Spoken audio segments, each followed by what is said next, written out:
രാഘവൻ പോകാനായി റെഡിയായി ഇറങ്ങി. നിങ്ങൾ എൻ്റെ കൂടെ വാ, ഞാൻ ബസ് സ്റ്റോപ്പിലാക്കി തരാം, അയാൾ രേവതിയോടും റാണിയോടുമായി പറഞ്ഞു. പിന്നെ ഇവിടെ നടന്നതെല്ലാം ഇവിടെ തന്നെ കളഞ്ഞേക്കണം. പുറം ലോകം അറിഞ്ഞാൽ ആദ്യം ഞാൻ വരുന്നത് നിങ്ങളുടെ അടുത്തേക്കായിരിക്കും. അവർ ഇല്ലെന്ന് അനുസരണയോടെ തലയാട്ടി. നാരായണ, അപ്പോൾ ഞാൻ പറഞ്ഞതൊക്കെ ഓർമ്മയുണ്ടല്ലോ. നാളെ ഒരു 10 മണി കഴിയുമ്പോൾ സ്റ്റേഷനിലേക്ക് വരണം, പിന്നെ അവളുടെ വീട്ടിലേക്കും. അതിന് സമ്മതമെന്നോണം നാരായണൻ ഒന്ന് അമർത്തി മൂളി. രാഘവൻ യാത്ര പറഞ്ഞിറങ്ങി, കൂടെ രേവതിയും റാണിയും. ഏകദേശം 1 മണിക്കൂറത്തെ ഓട്ടത്തിനൊടുവിൽ അനീഷിൻ്റെ ആംബുലൻസ് ശ്മശാനത്തിൽ ഗേറ്റ് കടന്ന് അകത്തേക്ക് കയറി. മുത്തുവിനെ വിളിച്ച് നേരത്തെ പറഞ്ഞിരുന്നു കൊണ്ട് ഉറങ്ങാതെ അവരും കാത്തിരിപ്പുണ്ട്. അനീഷിനെ കണ്ട് മഴ നനഞ്ഞുകൊണ്ട് മുത്തു ഓടി അവൻ്റെ അടുത്തേക്ക് വന്നു. സാർ, എപ്പടി കത്തിക്കും? പെരിയ മഴ താനേ. ഇല്ലേനാ കറണ്ടിൽ എരിച്ചിടാ വേണ്ടും. തമിഴും മലയാളവും ഇടകലർന്ന ഭാഷയിൽ മുത്തു സംസാരിച്ചു. അപ്പടി സെയിങ്കോ മുത്തു. അവൻ അതേ ഭാഷയിൽ തന്നെ മറുപടി കൊടുത്തു. Okay sir. പിന്നെ മുത്തു നല്ല പ്രായമുള്ള ആളാണ്, സ്മെല്ലുണ്ടെന്നാണ് അവർ പറഞ്ഞത്. ബോഡി അഴിക്കാൻ നിൽക്കണ്ട, നമുക്കിതൊക്കെ ശീലം താനേ സാർ. ഡാ കിരണേ, എണീക്കടാ, ബോഡി ഇറക്കാം. നല്ല ഉറക്കത്തിലായിരുന്ന കിരണിനെ അനീഷ് വിളിച്ചുണർത്തി. എന്തോന്നാളിയായത്, ഉറങ്ങാനും സമ്മതിക്കില്ലേ? നീ മുത്തുവിനെ വിളിച്ചോ. എടാ നല്ല മഴയാ, പെട്ടെന്ന് ഇറക്കണം. മുത്തുവിനെ കൊണ്ട് മാത്രം പറ്റില്ല, നീ കൂടെ വന്നേ. കിരണൊന്നും മടിച്ച് എണീറ്റ് വണ്ടിയിൽ നിന്നും പുറത്തേക്കിറങ്ങി. ഹോ, ഇത് എന്തോന്ന് മഴ! മഴത്തുള്ള ദേഹത്തേക്ക് വെണ്ടം നനഞ്ഞ് കുളിച്ചു നിൽക്കുന്ന അനീഷിനോട് അവൻ ചോദിച്ചു. വല്ലപ്പോഴുമെങ്കിലും ഒന്ന് കുളിക്കണം, ഇല്ലെങ്കിൽ ദേഹത്ത് വെള്ളം വീഴുമ്പോൾ എങ്ങനെ വിറക്കേണ്ടി വരും. അനീഷ് അവനെ കളിയാക്കി. ഓ മതി, വേഗം ഇറക്കാം. ഇനി എന്തെങ്കിലും പറയാൻ നിന്നാൽ വീണ്ടും അവൻ എന്തെങ്കിലും പറഞ്ഞ് കളിയാക്കും എന്നവൻ അറിയാം. അനീഷ് ബാക്കിൽ ഡോർ തുറന്ന് അകത്തേക്ക് കയറി സ്ട്രക്ചറിൽ കിടന്ന ബോഡി അതേപോലെ പുറത്തേക്കെടുത്തു. ഒരു സൈഡിൽ കിരൺ പിടിച്ച് മറു സൈഡിൽ അവനും. മഴത്തുള്ളികൾ പൊതിഞ്ഞു കിട്ടിയ മല്ലിയുടെ ദേഹത്തേക്ക് വീണു. ബോഡി നേരെ ശ്മശാനത്തിലേക്ക് അവർ കയറ്റി.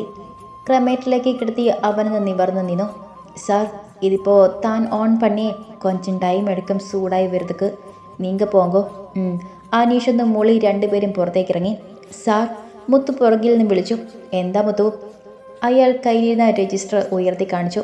ഓ, അത് ഞാൻ മറന്നു. അനീഷ് മുത്തുവിൻ്റെ കയ്യിലിരിക്കുന്ന രജിസ്റ്റർ വാങ്ങി ബോഡി എടുത്ത സ്ഥലം എഴുതി ഒപ്പിട്ടു. എന്നിട്ട് അവിടെ അടയ്ക്കാനുള്ള ക്യാഷ് എടുത്ത് മുത്തുവിൻ്റെ കയ്യിലേക്ക് കൊടുത്തു. ഇതെന്നും പതിവുള്ളതാണ്. എന്നാൽ ശരി മുത്തു, ഞങ്ങൾ ഇറങ്ങുവാ. സാർ, ഒരു നിമിഷം.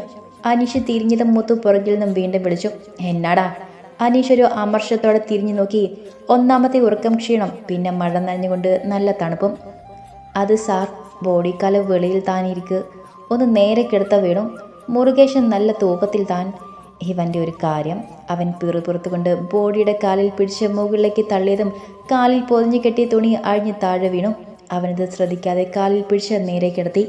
അപ്പം ശരി മുത്തു, ഞാൻ ഇറങ്ങുവാ. Thanks sir.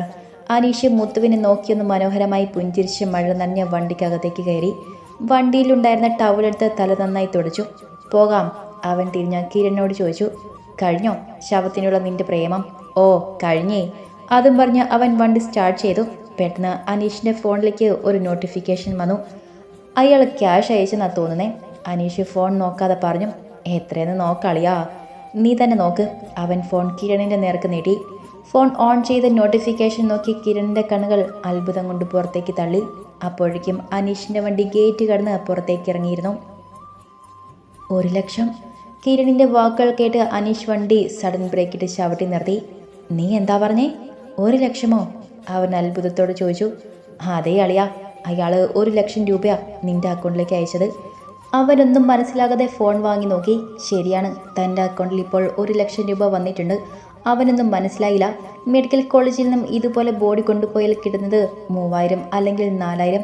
ഇതിപ്പോൾ ഒരു ബോഡിക്ക് 1,00,000മോ? അവൻ ആലോചനയോടെ ഇരുന്നു.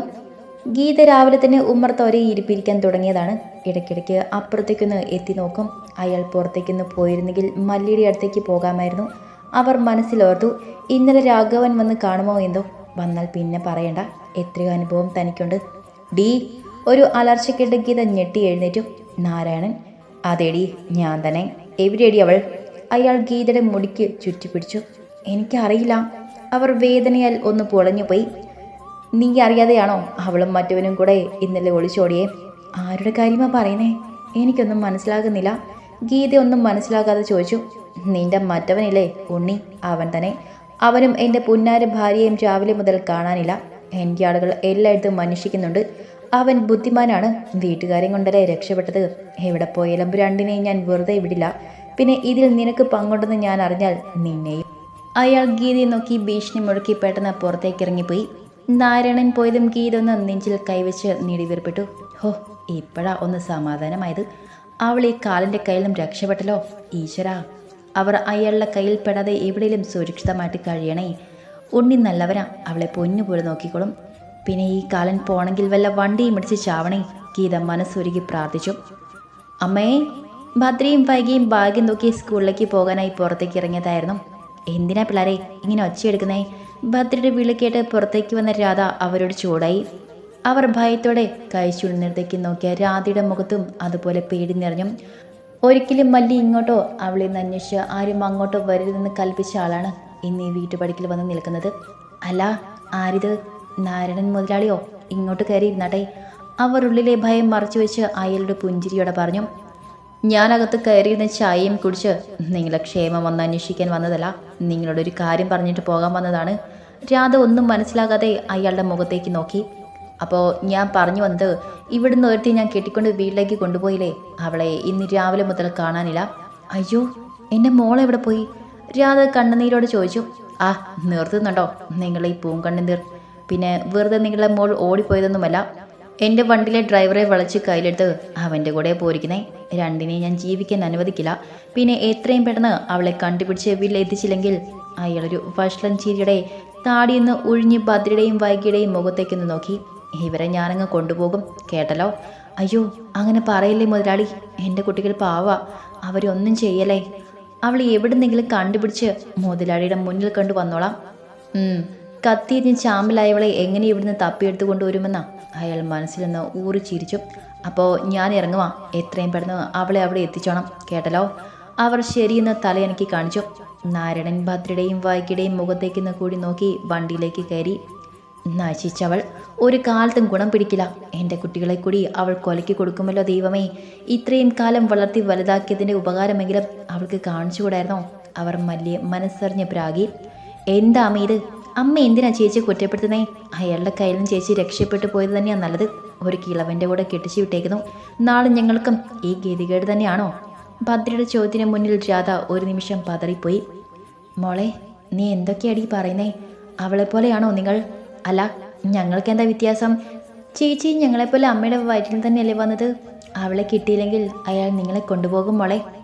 കൊണ്ടുപോട്ടെ, അപ്പോഴേക്കും അമ്മയ്ക്കും അമ്മാവനും സമാധാനം കിട്ടും. അത്രയും പറഞ്ഞ് ഭദ്ര ഭാഗ്യം നോക്കി മുറ്റത്തേക്ക് ഇറങ്ങി. നീ വരുന്നുണ്ടോ?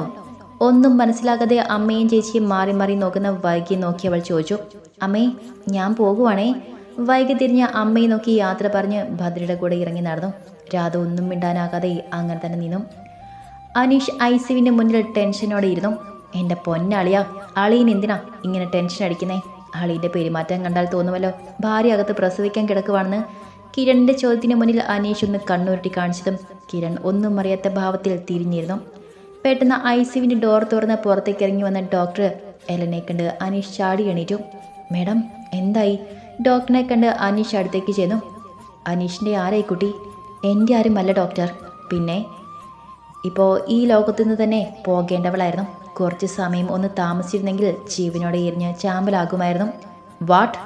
അതെ ഡോക്ടർ, എനിക്കൊന്നും മനസ്സിലാകുന്നില്ല അനീഷ്, എന്താ സംഭവിച്ചത്?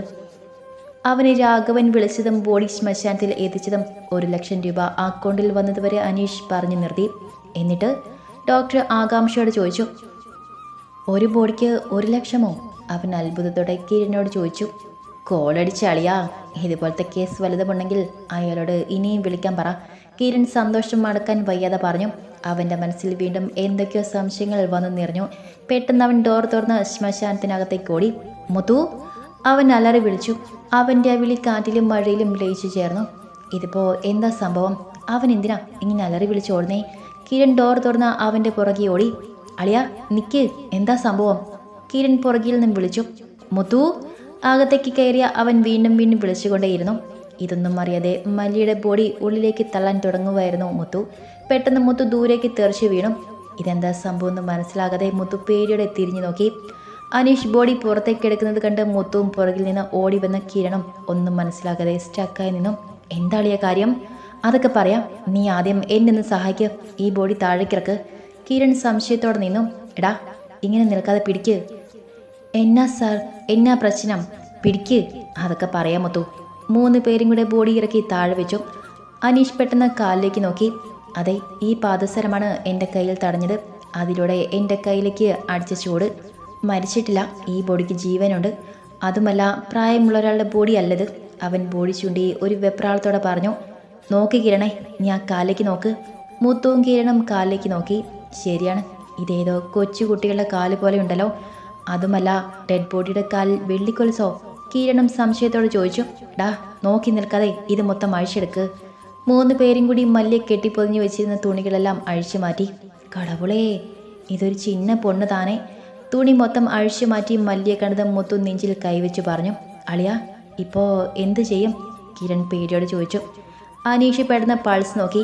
എന്നിട്ട് വേഗം മല്ലിയെ തൂക്കിയെടുത്തു. നീ ഇതെങ്ങോട്ടാ? നീ ചാവി എടുത്ത് ബാഗിലെ ഡോർ തുറക്ക് വേഗം. കിരൺ പെട്ടെന്ന് ചാവി എടുത്ത് ബാഗിലെ ഡോർ തുറന്നു കൊടുത്തു. അനീഷ് അവളെ സ്ട്രക്ചറിലേക്ക് കിടത്തി ഓക്സിജൻ കണക്ട് ചെയ്ത് മാസ്ക് എടുത്ത് മുഖത്തേക്ക് വെച്ചു. എന്നിട്ട് അവൻ പുറത്തേക്ക് ഇറങ്ങി. അളിയ, ഇവൾ മരിച്ചിട്ടില്ലെന്നും നിനക്കെങ്ങനെയാ മനസ്സിലായേ? മുത്തുവിനെ 2ാമത് ബോഡി നേരെ കിടത്താൻ വിളിച്ചില്ലേ? അപ്പോൾ കാലിലേക്ക് കെട്ടഴിഞ്ഞിരുന്നു. ഞാനത് ശ്രദ്ധിക്കാതെയാണ് നേരെ കിടത്തിയത്. എന്നാൽ ആ സമയത്ത് അവളുടെ പാദസരം എൻ്റെ കയ്യിൽ തട്ടിയിരുന്നു. പിന്നെ ചെറിയൊരു ചൂടും. തിരികെ വന്ന് വണ്ടിയിൽ കയറി നീ കാശിൻ്റെ കാര്യം പറഞ്ഞപ്പോഴാണ് പെട്ടെന്ന് എനിക്കത് മനസ്സിലേക്ക് വന്നത്. മരിച്ച ഒരാളുടെ ബോഡിയിൽ ചൂട് കാണില്ലല്ലോ.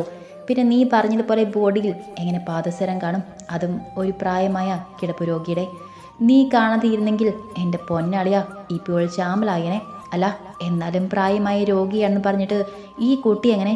കിരണിന് വീണ്ടും സംശയമായി. ഇതിലെന്തോ ചതിയുണ്ട് കിരണേ. അതിൻ്റെ പ്രതിഫലമാണ് നമുക്ക് കിട്ടിയ 1 ലക്ഷം രൂപ. ഏതാവത് പ്രശ്നം ഇരിക്കുക സാർ? ആമാ മുതു, എന്തോ പ്രശ്നമുണ്ട്. പിന്നെ ഇവിടെ കൊണ്ടുവന്ന ബോഡി നീ എരിച്ച് കളഞ്ഞു.